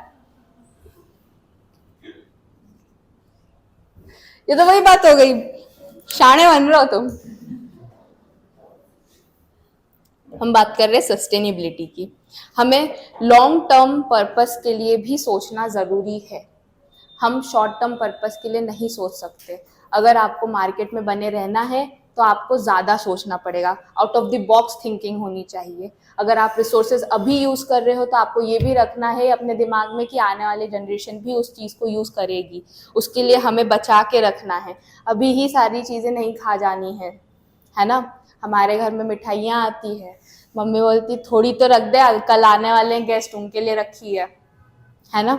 चॉकलेट्स होती है घर में, फ्रिज में लड़कियां फ्रिज में रख देती है, भाई आके निपटा के चला जाता है, खा लेता है, ऐसा। तो वही बात हुई कि रिसोर्सेज अवेलेबल था, चॉकलेट अवेलेबल थी, किसी और ने यूज कर लिया, फ्यूचर जनरेशन बहन के लिए बचा ही नहीं, ऐसा समझ लो आप। And this is reality, my brother Yeats lot of chocolates of mine. तो ये थे हमारे क्या क्या एस्पेक्ट्स या फिर कंपोनेंट्स ऑफ रिसोर्स मैनेजमेंट। अब हम बात करते हैं कुछ चैलेंजेस जो रिसोर्स मैनेजमेंट में फेस करने पड़ते हैं। क्या हो सकता है सबसे बड़ा चैलेंज, अभी जो मैंने बोला उससे, वित्त तो जहां पे अगर पैसा है तो खरीद ही लेंगे, शॉर्टेज, मिला ही नहीं तो बनाओगे कैसे भैया, मेरी चॉकलेट ही खा ली तो मेरे को स्वाद कैसे मिलेगा। यहीं पर वो बात आ रही है क्या कि रिसोर्सेस की स्केर्सिटी होना, शॉर्टेज होना, कमी होना, संसाधन की कमी। क्या कहना चाह रहा है कि इंडिया जो है वो ऐसा बहुत बड़ा चैलेंज फेस करता है regarding the scarcity of critical resources. Critical resources क्या हो गया, वाटर हो गया, एनर्जीज हो गई, हमारे पास एग्रीकल्चरल जो प्रोडक्ट्स होते हैं उसके लिए जो चाहिए रहता है हमें रॉ मटेरियल, वो नहीं है ना। आटा बन रहा है, आटा बनाने की एक कंपनी है, गेहूं की फसल ही सही से नहीं होगी तो क्या आटा बन पाएगा, नहीं बन पाएगा, है ना। तो वही बात यहाँ पर भी आ रही है कि हमारे पास रिसोर्सेज हैं पर शॉर्टेज है उनकी, ठीक है। इसीलिए सस्टेनेबिलिटी का जो एक मापदंड आता है वो यहाँ पर बार बार आता है कि आप रिसोर्सेज यूज कर रहे हो तो उसको सही तरीके से यूज करो। ओके, मैं लिखूं इसको, यही लिख देते हैं।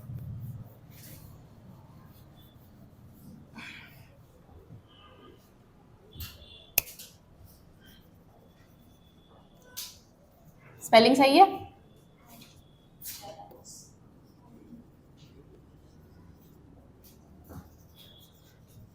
बताना मेरी स्पेलिंग सही है कि नहीं।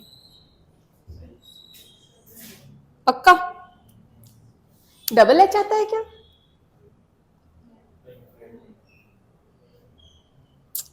कॉन्फिडेंस से बोला करो। नहीं, ना तो मैं कुछ करूंगी, बस जज करूंगी जरूर। चैलेंज की स्पेलिंग नहीं आ रही, ठीक है। संसाधन की कमी, वही जो मैंने अभी आपको बताया कि आप हमारी कंट्री में संसाधन है पर इतनी ज़्यादा क्वांटिटी में नहीं है कि आप उसको अंधाधुंध यूज़ कर सको। आपको सही तरीके से उसका उपयोग करना आना चाहिए। मिसमैनेजमेंट नहीं होना चाहिए इन रिसोर्सेज का। अदरवाइज क्या होगा, हमारे जो आउटपुट है इन संसाधनों से, जो हम आउटपुट एंड प्रोडक्ट जो बना रहे हैं वो सही तरीके से नहीं बना पाएंगे। ठीक है, क्लियर है ये चीज़।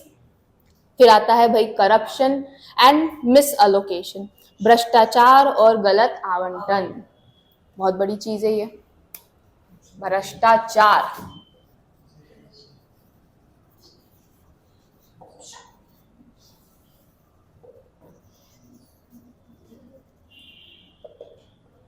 है ना, स्पेलिंग सही है।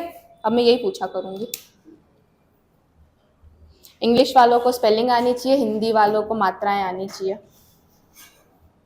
ठीक है, चलिए।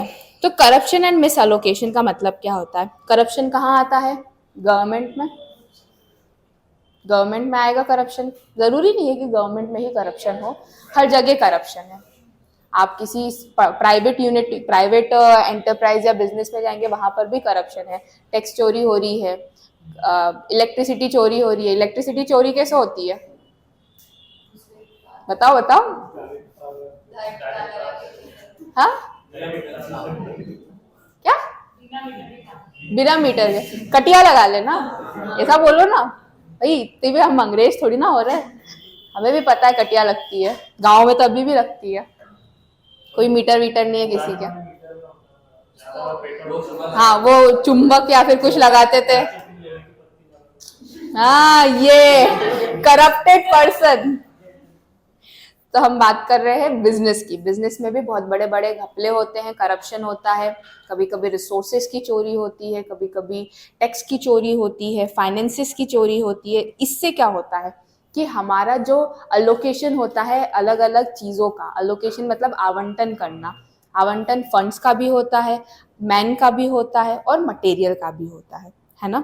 तो वो सही तरीके से नहीं हो पाता है। आप अगर करप्टेड हैं, है ना, अगर कोई सी फाइल आगे बढ़ानी है सरकारी विभाग से, वो आपसे पैसा मांग रहे हैं, रिश्वत मांग रहे हैं, और वो फाइल बहुत इंपॉर्टेंट है किसी भी यूनिट के लिए। सपोज एक मेडिकल हॉस्पिटल जो है वो बनाने की फाइल है, उसको हमें आगे बढ़ाना है, सिग्नेचर के लिए वो हमसे रिश्वत मांग रहे हैं।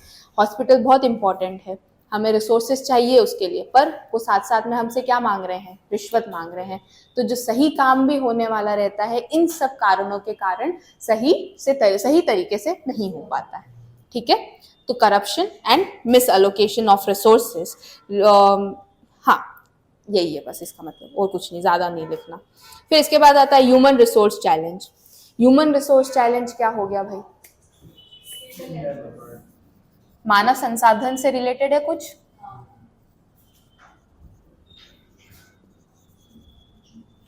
हमने एम्प्लॉयज हायर कर लिए हमारे ऑर्गेनाइजेशन में, ठीक है, पर पुअर क्वालिटी के। अब क्या मेरा काम हो पाएगा? नहीं हो पाएगा। पुअर क्वालिटी के एम्प्लॉय क्या होते हैं, कोई बता सकता है? उनके पास कोई स्किल्स ना हो, जितनी उनकी जरूरत है उतनी ना हो। सही है। हमने जो हमारी रिक्वायरमेंट थी, और मेरे ह्यूमन रिसोर्स एचआर ने कुछ अलग ही एम्प्लॉय को हायर कर लिया। आपको चाहिए था एंटरप्रेन्योर का फैकल्टी, और आपको हायर करके दे दिया कंप्यूटर साइंस का फैकल्टी।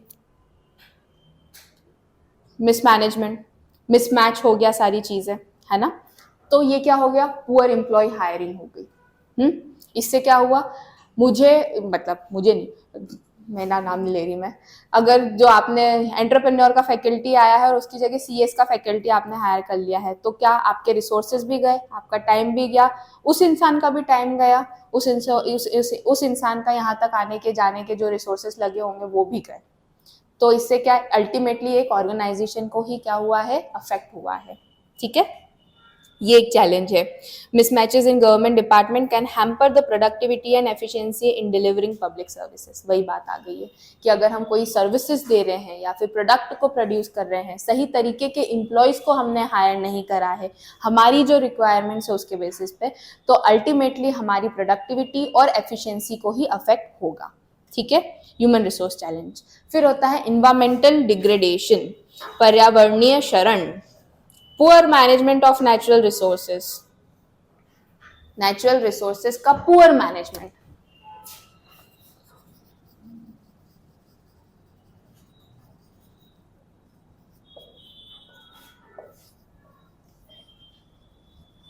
स्पेलिंग सही है?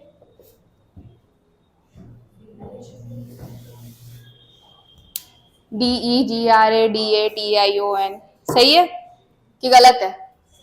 चलो, थैंक गॉड, आता है मतलब मेरे को। ठीक है, इन्वायरमेंटल डिग्रेडेशन, हम हमारे नेचुरल रिसोर्सेज जो अवेलेबल है उसको पुअर तरीके से मैनेज कर रहे हैं। पुअर तरीके से मतलब सही तरीके से उसका उपयोग, सही तरीके से उसका प्रबंधन जो है वो नहीं कर रहे हैं। अगर हम फॉरेस्ट का उपयोग कर रहे हैं, लकड़ियों का चाहिए, तो आप ज़्यादा से ज़्यादा डिफॉरेस्टेशन कर रहे हो। आप डिफॉरेस्टेशन कर रहे हो तो आपको साथ साथ में एफॉरेस्टेशन भी करना ज़रूरी है। डिफॉरेस्टेशन मतलब आप पेड़ काटे जा रहे हैं, ठीक है, पेड़ काटे जा रहे हैं, लेकिन साथ साथ में आपने नेचुरल रिसोर्सेज को तो डिस्ट्रॉय करा, पर अब आने वाली जनरेशन के लिए कुछ बचा क्या? नहीं बचा। आपको भी आने वाले टाइम में अगर वापस से लकड़ी की जरूरत पड़ेगी, उस फॉरेस्ट की जरूरत पड़ेगी, बचा क्या? नहीं बचा। तो आपको साथ साथ में एफॉरेस्टेशन भी करना जरूरी है। What is afforestation? पर्यावरण में वापस से पेड़ लगाना। अगर हमने डिफॉरेस्टेशन कर दिया, जड़ें कमजोर हो गई, लैंड जो है वो कमजोर हो गया, वो पैच लैंड बन गया है ना? क्या पता बारिश बहुत तेज हुई, जो हमारे नेचुरल मिनरल्स रिसोर्सेस उस पर्टिकुलर लैंड में होंगे, है ना, वो वॉश अवे हो जाएंगे, वो चले जाएंगे उस पानी से, होल्ड ही नहीं कर पाएगी। पेड़ काम करते हैं मिट्टी को होल्ड करने का, जड़े, है ना, आपने पेड़ ही नहीं लगाया वापस से, तो सारे रिसोर्सेज भी गए हाथ से, और फ्यूचर जनरेशन के लिए बहुत ज्यादा इम्पैक्ट हो जाएगा, मतलब अफेक्ट हो जाएगी फ्यूचर जनरेशन। ठीक है, तो ये क्या है? ये भी एक इन्वायरमेंटल डिग्रेडेशन, मतलब इन्वायरमेंट में जो अवेलेबल रिसोर्सेज है उसका पुअरली मैनेज करने को एक बोलते हैं चैलेंज। ठीक है, क्लियर है ये सब? फिर एक लास्ट वाला आता है टेक्नोलॉजिकल कॉन्स्ट्रेंट्स, प्रौद्योगिकी संबंधी बाधाएं। Lack of access to modern technology और digital divide in rural and under developed regions makes it difficult to manage resources efficiently in those areas. क्या मतलब हुआ भाई इसका? क्या मतलब हुआ? टेक्नोलॉजिकल कॉन्स्ट्रेंट्स,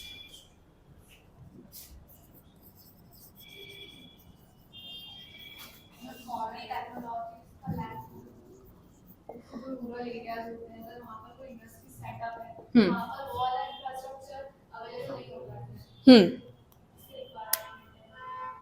डिजिटल डिवाइड है, उनके पास है ही नहीं, उनको पता ही नहीं कि होती क्या, तक तकनीकी तक पहुंच ही नहीं उनके। सही बात है। आप अगर शहर में जो तकनीकी यूज कर रहे हो, वो आप जाके क्षेत्रीय कुछ ऐसे ग्रामीण इलाकों में जाएंगे और वही तकनीकी चाहेंगे कि ये सामने वाला बंदा भी उसी प्रभाव से यूज करे जो शहर में यूज हो रहा था, वो नहीं कर पाएगा। वो इतना फ्रेंडली नहीं है, यूजर फ्रेंडली ही चीज़ नहीं है, उसके पास ये चीज़ें पहले से अवेलेबल हो ही नहीं पाई हैं। जब तक आप उसको ट्रेनिंग नहीं दोगे, जब तक आप उसको क्या बोलोगे कि आप अपने स्किल्स डेवलप करो, नॉलेज डेवलप करो, तब तक वो उस चीज़ को प्रॉपर तरीके से यूटिलाइज नहीं कर पाएगा। तो जब भी कोई अपग्रेडेशन आ रहा है, जब भी कोई एडवांसमेंट आ रही है टेक्नोलॉजी में, so it is very important to make it friendly to the people who are working in your organisation. ठीक है, और मोस्टली हम यहाँ पर अभी पिछड़े क्षेत्र या फिर ग्रामीण इलाके की बात कर रहे हैं। आप ज़्यादातर ऐसी फैक्ट्रीज जो रहती हैं ऐसे ही इलाकों में सेटअप होती है, क्योंकि वहाँ पर हमें एम्प्लॉयमेंट जनरेट करना रहता है ना। जब तक आप उनको ट्रेनिंग नहीं दोगे, जब तक आप उनको बताओगे नहीं कि ये मशीन कैसे यूज़ हो रही है, ये टेक्नोलॉजी कैसे यूज़ हो रही है, डिजिटलाइज कैसे हो रहा है चीज़ों को लेकर हमारा अब आने वाला समय, तो तब तक वो उससे अपने आप को फ्रेंडली नहीं कर पाएंगे। और आप ये नहीं बोल सकते कि उसको आता ही होगा। ज़रूरी नहीं है कि बहुत से लोगों को आता है। मुझे भी बहुत सारी चीज़ें नहीं आती हैं, बहुत सारी चीज़ें आप लोगों को भी नहीं आती होंगी, है ना। तो हमें टाइम टू टाइम अपने आप को डेवलप या फिर अपडेट करना ज़रूरी है। जैसे कोई एक सॉफ्टवेयर अपडेट होता है, मोबाइल में सॉफ्टवेयर अपडेट्स आते हैं, तो वैसे ही हमें भी अपडेट करना अपने आप को बहुत इंपॉर्टेंट होता है। अदरवाइज हम वही बात है कि चैलेंज फेस करेंगे। ठीक है, क्लियर है? बहुत ज़्यादा पढ़ लिया आज तो। ओह, आपका टाइम भी हो गया वैसे। किसी को कोई डाउट है?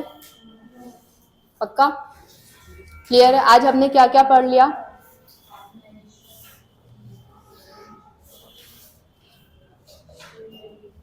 क्या क्या पढ़ लिया आज?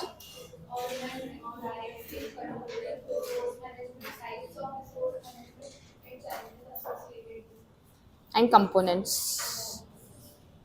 है ना। ठीक है, किसी को कोई डाउट आ रहा है इसमें? पक्का?